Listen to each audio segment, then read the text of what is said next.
Bismillahirrahmanirrahim. Kepiting raja Alaska, sering disebut sebagai kepiting raja merah, merupakan sebuah spesies kepiting raja yang berasal dari Laut Bering. Kepiting tersebut dapat memanjang ke lengannya sampai dengan 18 meter dan banyak dicari oleh para nelayan. Penangkapan kepiting raja Alaska dilakukan pada bulan-bulan musim dingin di perairan lepas pantai Alaska dan Kepulauan Aleut.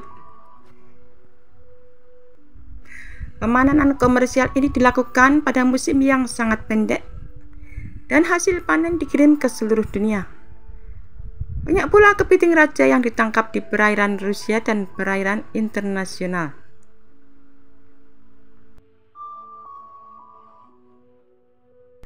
Bulan paling populer penangkapan kepiting adalah bulan Oktober dan Januari.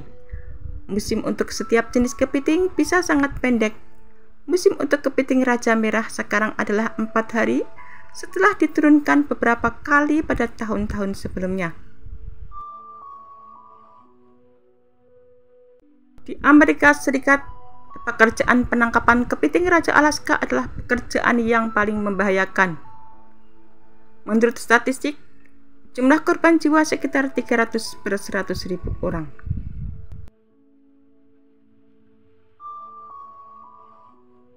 Hal ini dikarenakan penangkapan raja kepiting Alaska berada di Laut Bering. Laut Bering sendiri adalah merupakan bagian dari Samudra Pasifik. Laut Bering terdiri dari cekungan air yang dalam yang kemudian naik melalui lereng sempit ke dalam air dangkal di atas benua.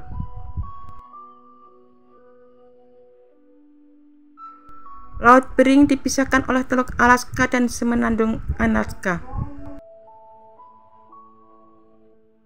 Penangkapan kepiting raja Alaska di Laut Bering dilakukan pada musim dingin di perairan lepas pantai Alaska dan Kepulauan Aleut, yang mana penangkapan kepiting raja Alaska ini merupakan pekerjaan yang berbahaya, sehingga penjaga pantai Amerika Serikat sering melakukan penyelamatan kepada awak kapal kepiting yang mengalami kondisi sulit di Laut Bering.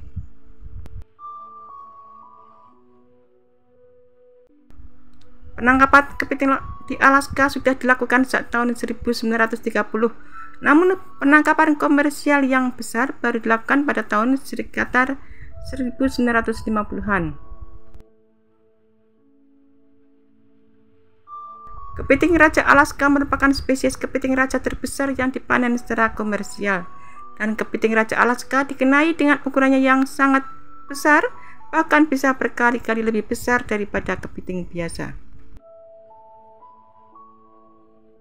Kepiting raja Alaska berkembang biak di musim semi setelah bermigrasi ke kedalaman air 50 meter atau kurang. Dan di musim kepiting raja Alaska adalah pada bulan Oktober dan November, serta hasil panen kepiting raja Alaska dikirim ke seluruh dunia.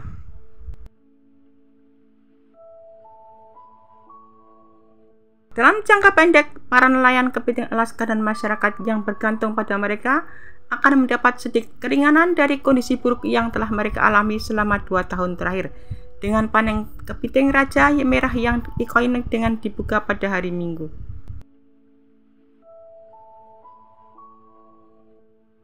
Dalam jangka panjang, masa depan kepiting Laut Bering dan orang-orang yang bergantung padanya dibayangi oleh pergolakan lingkungan dan ekonomi. Kepiting raja merah adalah spesies kepiting terbesar yang dipanen secara komersial dan dagingnya dihargai sebagai makanan lezat.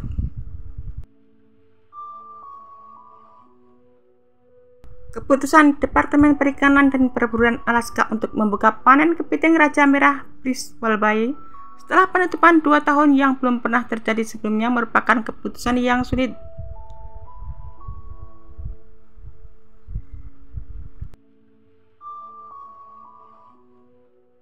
Ahli biologi mengatakan bahwa survei menunjukkan bahwa kehancuran yang memaksa penutupan selama 2 tahun pada perikanan kepiting raja merah Teluk Bristol, sumber utama Alaska untuk spesies makanan laut yang sangat berharga ini, telah mencapai titik terendah.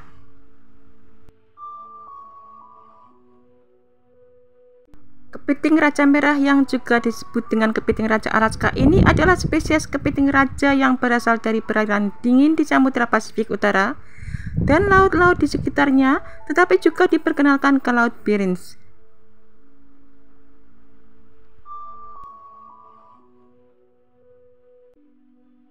Kepiting raja merah ini adalah spesies kepiting raja terbesar. Kepiting raja merah dapat mencapai lebar karapas hingga 28 cm, rentang kaki 1,8 meter dan berat 12,7 kg. Kepiting jantan tumbuh lebih besar dari betina. Saat ini kepiting raja merah Alaska jarang melampaui 17 cm. Lebar karapas dan rata-rata jantan yang mendarat di Laut Bering beratnya 2,9 kg. Itu dinamai berdasarkan warna yang berubah ketika dimasak daripada warna merah hidup yang cenderung lebih merah anggur.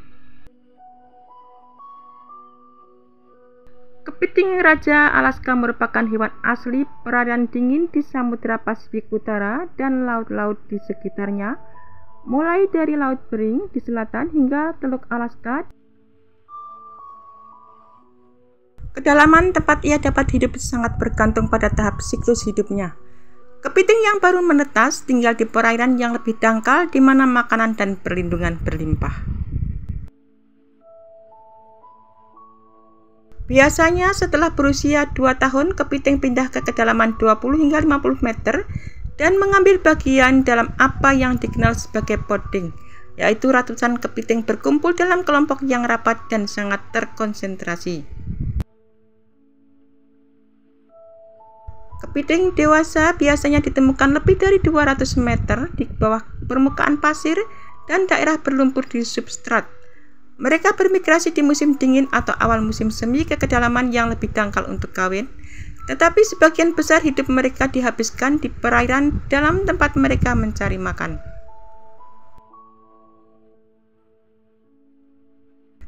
Kepiting raja Alaska adalah kepiting raja yang paling didambakan di antara spesies kepiting yang dijual secara komersial dan merupakan yang termahal per satuan beratnya.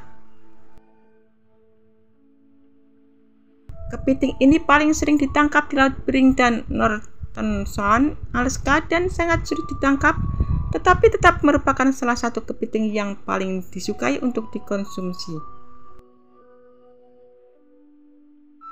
Kepiting raja merah mengalami penurunan jumlah yang terus-menerus di perairan pesisir timur.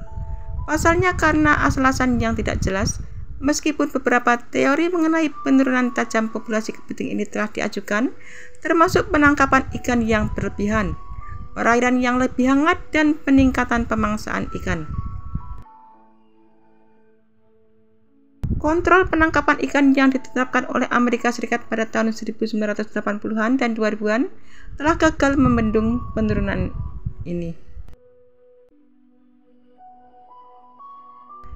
Pada tahun 1960-an, Uni Soviet mengangkut kepiting raja merah dari Samudra Pasifik Utara ke Murmansk.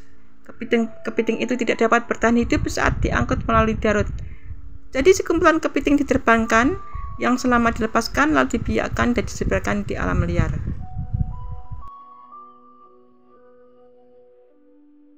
Pertama kali ditemukan di Norwegia pada tahun 1977.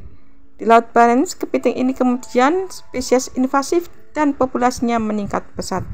Hal ini menimbulkan kekhawatiran besar bagi para pencinta lingkungan dan nelayan setempat, karena kepiting ini memakan semua yang ditemuinya dan menyebar dengan sangat cepat, memakan sebagian besar kehidupan dasar laut dan menciptakan gurun.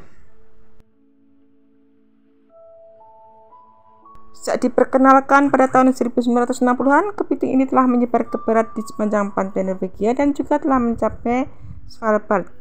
Spesies ini terus bergerak maju ke selatan sepanjang pantai Norwegia, dan beberapa ilmuwan memperkirakan mereka bergerak maju sekitar 50 km per tahun. Di Laut Norwegia, beberapa bukti menunjukkan bahwa kepiting raja merah memakan telur ikan capelin yang merupakan mangsa penting bagi ikan cod. Jadi penangkapan kepiting raja merah diizinkan dengan lisensi hanya karena ada perjanjian perikanan di antara Norwegia dengan Rusia. Kepiting raja merah memiliki rentang toleransi yang luas terhadap suhu, tetapi hal ini mempengaruhi pertumbuhan mereka. Pertumbuhan dan pergantian kulit organisme ini lambat ketika suhu luar ruangan turun di bawah 8 derajat Celcius. Mereka berganti kulit dengan cukup cepat. Secara keseluruhan, kepiting raja merah memiliki kapasitas adaptasi yang tinggi dalam perubahan tingkat salinitas karena kepiting mempertahankan fungsi vital dan aktivitas makan mereka. Dan kepiting raja merah betina dewasa harus tinggal di air yang lebih hangat untuk memastikan telurnya siap untuk menetas.